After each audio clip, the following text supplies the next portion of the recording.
Hi hello friends, good morning everyone. ఎలా ఉన్నారు? అందరూ బాగున్నారా? సో ఈ కరోనా టైంలో మీకు ఎలాగో లైఫ్స్ అనేది ఎలాగుందో తెలుసు. అండ్ ఈ వీడియోలో మీరు చూడబోతున్నారు cooking, organizing and cleaning also. So ఇవన్నీ మీతో షేర్ చేసుకోవడానికి ఈ వీడియో నేను ప్రిపేర్ చేశాను. అండ్ కంపల్సరీగా సబ్స్క్రైబ్ చేసుకోండి అండ్ బెల్ ఐకాన్ కూడా ప్రెస్ చేస్తే మీకు ఫర్దర్ నోటిఫికేషన్స్ అప్డేట్ అవుతాయి. సో ఈరోజు మార్నింగ్ రొటీన్ అనేది నేను ఇలాగ స్టార్ట్ చేశాను. ఫస్ట్ మ్యూజిక్తో ఎంజాయ్ చేయండి, ఓకే?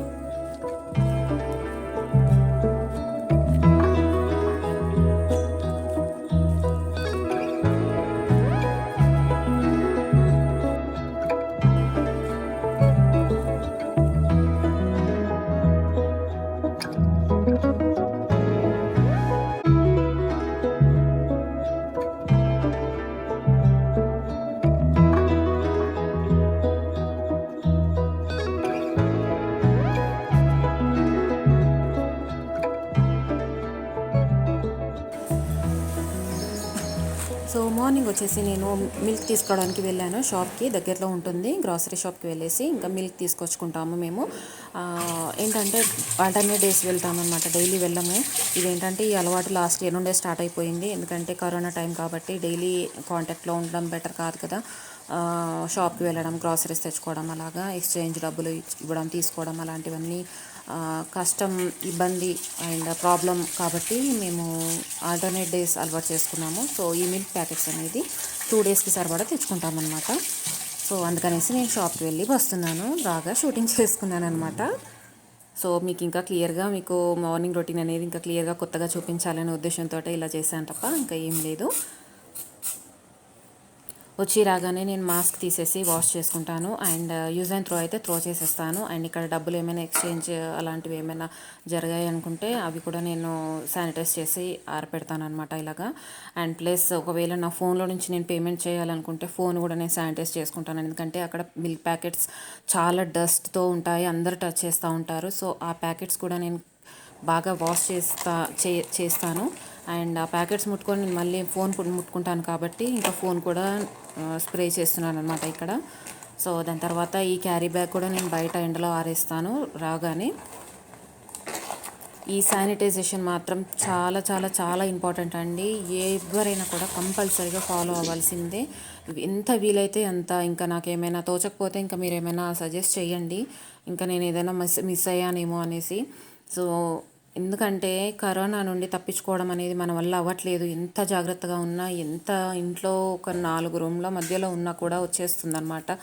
ఒక ఇంట్లో బయటకు వెళ్ళకుండా ఇంట్లో ఉన్న వాళ్ళకు కూడా వచ్చేస్తుంది. సో అలాంటప్పుడు ఇంకా వీలైనంతగా మనం ఎంత శుభ్రంగా ఉంటే అంత మంచిది. సో ఏంటో ఈ అలవాట్లన్నీ కొత్త కొత్తగా అలవాట్లు అయిపోతున్నాయి. ఒక రకంగా మంచిదే అనిపిస్తోంది. ఇక్కడ నాకు ఏంటంటే ఈ షూట్ ఒకటి చూపించాను కదా, ఇప్పుడు లైటింగ్, గ్యాస్ లైటింగ్ వెలిగించేది అది 2 టైమ్స్ చూపించాను. ఎందుకంటే నాకు అక్కడ షాక్ వచ్చిందనమాట. గ్యాస్ లైటర్ ఎందుకో ఈ మధ్య గ్యాస్ వెలిగిస్తూ ఉంటే షాక్ వస్తుంది. సో అది నేను కాస్త ఎందుకో భయం అనిపించింది. ఎక్కడి నుంచి వచ్చింది షాక్, ఏదైనా షార్ట్ సర్క్యూట్ ఉందా అది ఇది అనేసి కంగారు పడిపోయాను. బట్ ఏం లేదండి, అది లైటర్ ద్వారా వచ్చినట్టుంది. తర్వాత ఇక్కడ నేను పాలు వేడి చేసి దాని తర్వాత ఇంకా ఇక్కడ ఇది వాటర్ డిస్పెన్సర్ కూడా తీసుకున్నామని చెప్పాను కదా, అది నేను ఛార్జింగ్ పెడుతున్నాను. అండ్ దాని తర్వాత నేను ఫ్రెష్ అప్ అయిపోయాను. అండ్ మోను ఇంకా ఈరోజు లేవలేదు, చాలా లేట్గా లేచాడు ఈరోజు. ఈ లోపు నేను చాలా పనులు కంప్లీట్ చేసుకున్నాను, ఆరామ్సే కంప్లీట్ చేసుకున్నాను అనమాట, ఎలాంటి డిస్టర్బెన్స్ లేకుండా. ఇంకా కాఫీ తాగేశాను. అండ్ అది అక్కడితో ఆపేస్తే ఇది ముందు రోజు వీడియో అనమాట. ఇది నేను మీకు టిప్ చూపించబోతున్నాను. ఈ కొబ్బరి చిప్ప అనేది మనకి టెంక నుండి సపరేట్ అవ్వాలంటే ఒక ఈజీ మెథడ్ ఉందన్నమాట. దేవుడి దగ్గర కొట్టాక మనం ఈవెన్ ఎక్కడైనా కూడా కొట్టాక మనం డైరెక్ట్గా తీసుకెళ్ళి డీప్ ఫ్రీజర్లో పెట్టేసేయాలి. అవసరం అనుకున్నప్పుడు బయటకు తీసుకొచ్చి నార్మల్ వాటర్లో వేసేసి టెంకని అండ్ చిప్పని సపరేట్ చేయాలి. కొబ్బరిని సపరేట్ చేస్తే ఈజీగా వచ్చేస్తుంది. ఏం మాత్రం కూడా దానికి అంటుకోకుండా ఇబ్బంది లేకుండా వచ్చేస్తుంది. ఈ టిప్ మీకు కంపల్సరీగా యూజ్ అవుతుంది. అండ్ తెలియని వాళ్ళు కంపల్సరీగా ఫాలో అవ్వండి. మీ వంటింట్లో పనులని సులభంగా చేసుకోండి అని నేను మీతో షేర్ చేసుకుంటున్నాను ఈ టిప్. అండ్ దాని తర్వాత అదే రోజు అనమాట, ఇది ముందు రోజు అనమాట. నేను మిడ్ మార్నింగ్ టైంలో నేను ఇంకా బ్రేక్ఫాస్ట్ అదంతా అయిపోయాక నేను కొంచెం ఎందుకో క్లీనింగ్ చేయాలనే ఉద్దేశంతో చాలా దుమ్ము పట్టిపోయాయండి ఫ్యాన్స్. అలాగా నేను ఇంకా క్లీనింగ్ చేస్తున్నాను. ఫ్యాన్స్కి చూసిన దుమ్ము చూస్తే ఎన్నో రోజుల నుంచి చూస్తూనే ఉన్నాను. బట్ అంటే దాదాపు 1 వీక్ అట్లాగా అనుకుంటూనే ఉన్నాను. కాకపోతే వీలు అవ్వట్లేదు. ఇంకా ఒకసారి కనుక నేను క్లీనింగ్లోకి దిగిపోయానంటే, అంటే క్లీనింగ్ వర్క్లో కనుక పడ్డానంటే ఇంకా అదే కంటిన్యూ చేస్తానండి. అది ఇంకెక్కడిక్కడ ఏమున్నా కూడా కంప్లీట్గా క్లీన్ చేస్తూనే ఉంటాను హౌస్ అంతా. చూసారు కదా దానికి ఎంత డస్ట్ ఉందో డస్టర్కి. ఫ్యాన్స్కి ముఖ్యంగా చాలా దుమ్ము పట్టిపోయి స్లోగా తిరుగుతున్నాయి. ఒకసారి మీరు ట్రై చేయండి. ఫ్యాన్స్కి దుమ్ము అంతా డస్ట్ అంతా క్లీన్ చేసేసాక ఎంత ఫాస్ట్గా తిరుగుతాయి. హై స్పీడ్లో తిరుగుతాయి అనమాట. చిన్న స్టార్టింగ్ మినిమం మనం స్పీడ్లో పెట్టుకున్నా కూడా చాలా ఫాస్ట్గా తిరుగుతాయి. సో ఆ డస్ట్ అనేది క్లీన్ ఎప్పటికప్పుడు చేసుకుంటూ ఉండాలి. దానివల్ల మనకి ఇంట్లో అంతా స్ప్రెడ్ కాకుండా ఉంటుంది డస్ట్. చూసారు కదా ఎంత షైనీగా అయిపోయాయో. ఎవ్రీ రూమ్లో ఇలాగే చేశాను.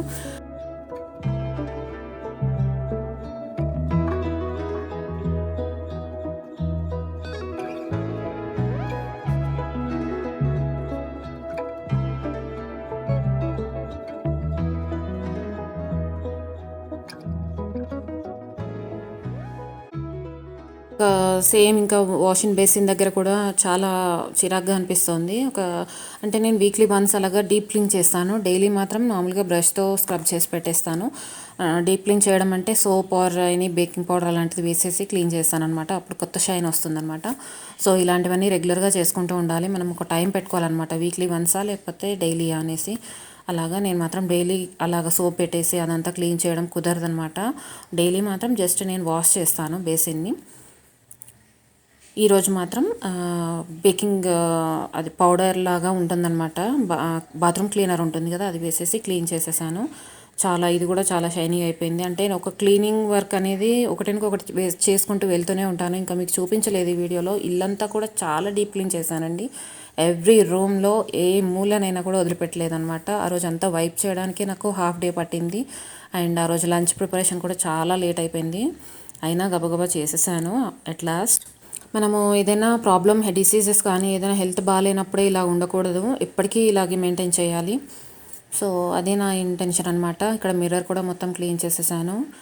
అండ్ ఈరోజు మీకు ఒక స్నాక్ రెసిపీ చూపిస్తాను అని అన్నాను కదా. సో ఇదేంటంటే మంచూరియా బాల్స్ ఎలా ప్రిపేర్ చేసుకోవాలనేది చూపిస్తున్నాను. నేను మొత్తం మంచూరియా అంతా కూడా ఎలా కుక్ చేయాలని చూపించాలనుకున్నాను. బట్ ఈ వీడియోలో అది మిస్ అయిపోయింది. నేను ఎందుకంటే షూట్ చేయలేకపోయాను. ఆ రోజు ఈవినింగ్కి నేను ప్రిపేర్ చేశాను మంచూరియా ఫ్రై చేసే మట్టుకే చూపించాను. అది కుక్ చేసేటప్పుడు మాత్రం కుదరలేదు. ఆ రోజు కొంచెం మా మూనుది హడావుడి ఎక్కువైపోయింది. ఈవినింగ్ ఇంతలో ఈయన వచ్చేసారు. ఇంకా గబగబా చేసి పెట్టాలనే ఉద్దేశంతో నేను కెమెరా ట్రైపాడ్ అవన్నీ సెట్ చేసి కుక్ చేయలేదన్నమాట. ఏం లేదండి, ప్రాసెస్ కూడా నేను చెప్తాను, నోట్ చేసుకోండి. ఇక్కడ నేను ఫస్ట్ సొరకాయ తురిమాను అనమాట. తురిమేసి క్యారెట్ తురుము వేసాను, క్యాబేజ్ వేసాను, అల్లం పేస్ట్ వేసాను 1/2 స్పూన్, అండ్ ఉల్లిపాయ ముక్కలు, పచ్చిమిర్చి ముక్కలు కూడా అన్నీ చాలా ఫైన్గా చాప్ చేసుకుంటే బెటర్ అనమాట. మనకి బాల్స్ చేసుకోవడానికి ఈజీగా ఉంటుంది అండ్ తినేటప్పుడు కూడా కంఫర్టబుల్గా ఉంటుంది. అండ్ దాని తర్వాత కార్న్ఫ్లోర్ వేసాను, 2 to 3 స్పూన్స్ కార్న్ఫ్లోర్ వేసాను. దాని తర్వాత మైదా వేస్తున్నాను. ఇప్పుడు మైదా 4 స్పూన్స్ వేసాను. అండ్ కరివేపాకు సన్నగా ఇలాగా సిజర్తో కట్ చేసి వేసాను. అన్నీ మనకి ఏంటంటే బైండ్ అవ్వాలి. బైండ్ అయ్యి బాల్ లోపలే ఉండాలన్నమాట. బయటకి ఇట్లా షేప్ అవుట్ అయినట్టుగా ఉండకూడదు. మంచూరియాస్ ఎలా ఉంటాయో తెలుసు కదా. సో అదే బాల్ షేప్లో మనం కావాలంటే అన్ని వెజిటబుల్స్ అన్నీ కూడా చక్కగా తురిమేసుకోవాలి. క్యాబేజ్ కూడా వీలైనంత సన్నగా చేసుకోవాలన్నమాట. సో ఇక్కడ నేను ఎక్స్ట్రా ఇంగ్రీడియంట్ ఏం వేసానంటే కొత్తగా ఈ మంచూరియాలో సొరకాయ తురుము వేసాను. అది చక్కగా ఉందన్నమాట. ఎంత సన్నగా తురిమేసానో అది లేత సొరకాయ తురుము. దానిలో ఇంకా వాటర్ కూడా వేయాల్సిన అవసరం లేదు. మనం ఇంకా దాని వాటే సరిపోయింది. ఇక్కడ లాస్ట్కి నేను పెప్పర్ పౌడర్ కూడా యాడ్ చేశాను. యాడ్ చేసేసాక ఇలాగ చూసారు కదా, కంప్లీట్గా బైండ్ అయిపోయేటట్టుగా చేయాలి. మరి ఎక్కువగా కూడా ఈ ఫ్లోర్స్ వేయకండి. కార్న్ఫ్లోర్ కానీ మైదా కానీ ఎక్కువగా వేయొద్దు. జస్ట్ బైండింగ్ మట్టుకే వేయాలి. మనకి బయటికి వెజిటబుల్స్ కూడా కనిపించాలి. చూసారు కదా, ఇంత సైజులో నేను బాల్స్ వేసి ఫ్రై చేస్తున్నాను. ఫ్రై చేశాక ఏం చేయాలి అంటే కడాయి పెట్టేసుకొని ఆయిల్ వేసి ఇంకా ఆనియన్స్, పచ్చిమిర్చి, అల్లము అన్నీ బాగా ఫ్రై అయ్యేటట్టుగా చూసుకోవాలి. దాని తర్వాత వీలైతే కరివేపాకు కూడా వేసుకోవచ్చు పోపులో.